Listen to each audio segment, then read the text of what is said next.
ವಿಠಲ ಪಾಂಡುರಂಗ ವಿಠಲ ವಿಠಲ ಪಾಂಡುರಂಗ ವಿಠಲ ವಿಠಲ ಪಾಂಡುರಂಗ ವಿಠಲ ವಿಠಲ ಪಾಂಡುರಂಗ ವಿಠಲ ವಿಠಲ ಪಾಂಡುರಂಗ ವಿಠಲ ವಿಠಲ ಪಾಂಡುರಂಗ. ತಾತ, ನೀವ್ ಹೇಳ್ದ ಹಾಗೆ ನಾನ್ ಕೇಳ್ದೆ ಅಲ್ವಾ? ಗೌರಿನ ಅವ್ರ ಅಮ್ಮನ ಜೊತೆನೆ ಇರೋದಕ್ ಬಿಡಿ, ಇಲ್ಲ ಅಂದ್ರೆ ಅವ್ರ ಅಮ್ಮನ ಇಲ್ಲಿಂದ ಕರ್ಕೊಂಡು ಹೋಗೋದಕ್ ಅನುಮತಿ ಕೊಡಿ. ಎಂತ ಪರಿಸ್ಥಿತಿಲೂ ಕೂಡ ತಾಯಿ ಮಗುನ ಬೇರೆ ಮಾಡ್ಬಾರ್ದು, ಅದ್ ತುಂಬಾ ದೊಡ್ಡ ತಪ್ಪು. ನೀವ್ ಆ ಕೆಲ್ಸ ಮಾಡಿದ್ರೆ ವಿಠಲ ಶಿಕ್ಷೆ ಕೊಡ್ತಾನೆ.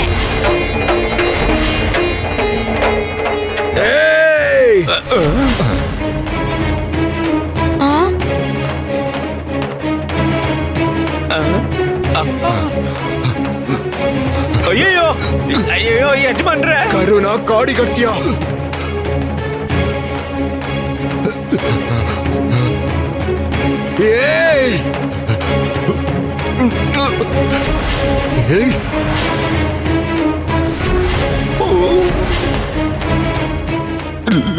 ಬಿಡೋ, ಬಿಡ್ಬೇಕಾ? ನೀನ್ ನನ್ನ ಹಸುನ ಕರುನ ಬಿಟ್ಟಿಯೇನೋ? ಅಯ್ಯೋ, ನನ್ ಕರುನ ಹಸುನಿಂದ ದೂರ ಮಾಡಿ ಕಾಡಲ್ ಹುಲಿಗೆ ಆಹಾರವಾಗಿ ಕಳಿಸ್ತೀಯೇನೋ? ನನ್ನ ಹಸುನ ಕಸಾಯಿ ಮಾಡೋನಿಗೆ ಕೊಡ್ಬೇಕು ಅಂತಿದ್ಯಾ?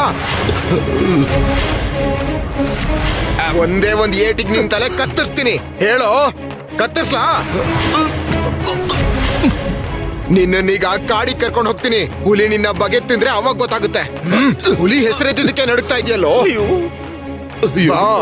ಬಾರೋ, ನಿನ್ ಕಾಡಿಗೆ ಬಿಡ್ತೀನಿ, ಬಾ. ಮಾಮ ಮಾಮ, ತಾತ ಬದ್ಲಾಗಿದ್ದಾರೆ.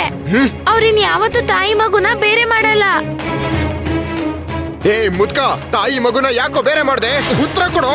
ಕೊಡ್ಲಿಯಿಂದ ನಿನ್ ಕತ್ತರಿಸ್ಲಾ? ಮಾಮ ಮಾಮ ಮಾಮ, ತಾತ ನಿಜವಾಗ್ಲೂ ತುಂಬಾ ಒಳ್ಳೆಯವರು. ನೀವು ಅವ್ರಿಗೆ ತೊಂದ್ರೆ ಕೊಡ್ಬೇಡಿ. ವಿಠಲ ವಿಠಲ ಪಾಂಡುರಂಗ ವಿಠಲ ವಿಠಲ ಪಾಂಡುರಂಗ ವಿಠಲ ವಿಠಲ ಪಾಂಡುರಂಗ ವಿಠಲ ವಿಠಲ ಪಾಂಡುರಂಗ ವಿಠಲ ವಿಠಲ ಪಾಂಡುರಂಗ ವಿಠಲ ವಿಠಲ ಪಾಂಡುರಂಗ ವಿಠಲ ವಿಠಲ ಪಾಂಡುರಂಗ ವಿಠಲ ವಿಠಲ ಪಾಂಡುರಂಗ. ಮಾಮ, ಅವ್ರನ್ನ ಬಿಟ್ಬಿಡಿ. ಮಾಮ, ತಾತ ತುಂಬಾ ಒಳ್ಳೆಯವರು. ಇಲ್ ನೋಡು, ಈ ಕಂದಮ್ಮ ಬಿಡು ಅಂತ ಹೇಳಿದಕ್ಕೆ ನಿನ್ನ ಬಿಡ್ತಿದ್ದೀನ್ ಕಣೋ. ಆದ್ರೆ ನೆನ್ಪಿಡ್ಕೋ, ಇನ್ನೊಂದು ಸಲ ಈ ರೀತಿ ಮಾಡಿದ್ರೆ ದೊಡ್ಡ ಹುಲಿ ಸಿಂಹಗಳು ಇಲ್ಲೇ ಬಂದು ನಿನ್ನ ತಿಂದಾಕ್ತವೆ ಕಣೋ. ನಿನ್ನ ಕಾಡಿಗೆ ಬಿಡೋ ಅವಶ್ಯಕತೆನೇ ಇರಲ್ಲ.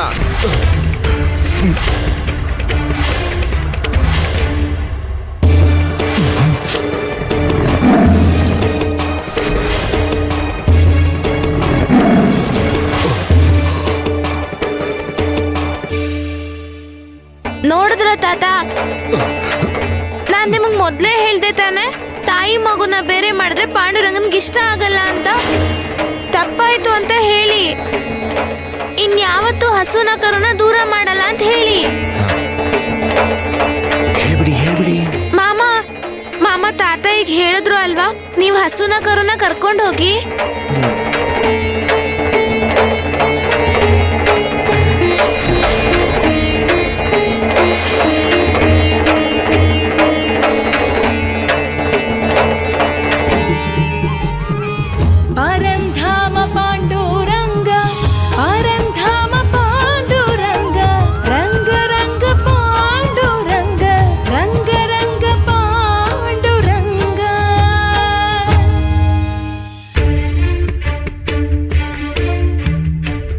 ಈ ಹುಡುಗಿ ಹೇಳೋ ಮಾತೇ ಕೇಳಲ್ಲ. ನನ್ ಪ್ರಾಣ ತೆಗಿತಾಳೆ ಉಮಾ. ನಾನೇನ್ ಮಾಡ್ಲಿ? ಅಯ್ಯೋ ಅತ್ತೆ, ದಯವಿಟ್ಟು ನೀವ್ ಯೋಚನೆ ಮಾಡ್ಬೇಡಿ. ನಮ್ ಸಕ್ಕು ಗೌರಿನ ಕರ್ಕೊಂಡು ಹೋಗಿರ್ತಾಳೆ. ಯಾಕೆ ಉಮಾ? ಯಾಕೆ ಬೇರೆಯವ್ರ ಕಷ್ಟಗಳನ್ನ ಸಮಸ್ಯೆಗಳನ್ನ ಅವಳ ತಲೆ ಮೇಲೆ ಹಾಕೊಳ್ಳೋದು? ಆ ಮೂಗಿಯಿಂದ ಅವತ್ತು ಅಷ್ಟು ರಾಧಾಂತ ಆಯ್ತು. ಇವತ್ ನೋಡಿದ್ರೆ ಈ ಕರು ಕತೆ. ಈ ಸಮಸ್ಯೆ ಅಷ್ಟು ಸುಲಭವಾಗಿ ತೀರೋದಿಲ್ಲ. ಸಕ್ಕು ಸಕ್ಕು ಸಕ್ಕು ಸಕ್ಕು ಎಲ್ಲಿ? ಜಮೀನ್ದಾರರು ಮನೆಯಲ್ಲಿ ಗೌರಿ ಅವ್ರ ಅಮ್ಮ ಇದೆಯಂತೆ. ಈ ವಿಷಯ ಸಕ್ಕುಗೂ ಗೊತ್ತಂತೆ. ಈಗ ತಾನೇ ದೊಂಡು ಹೇಳ್ದ.